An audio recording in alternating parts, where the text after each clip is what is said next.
Cadê? Tá molhando ele? Oh. Que coisa, hein, Marcelo? Balde de água assim, ó. Coisa de louco, hein? Vai em cima do colchão. Eu molhei o joga e piso. dorme. Lá em casa, o piso. Dá um colchão Eu molhado. deitei no chão, no piso molhado.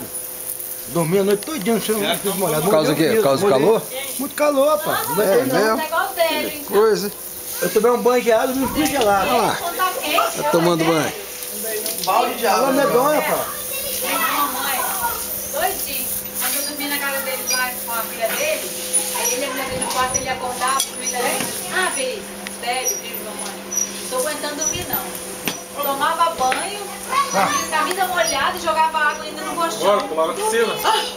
Molha meu tio filho. Ele não perguntava assim. Molhou ele. Esse manhã das coisas, não tava seco, poxa. O que tá acontecendo, Marcelo? Sua dor. Essa noite fez um calor que eu nunca vi, não, tá? Aí ele falou assim. Daquele tipo, não. E lá é fresquinho, né? Torrou cama, torrou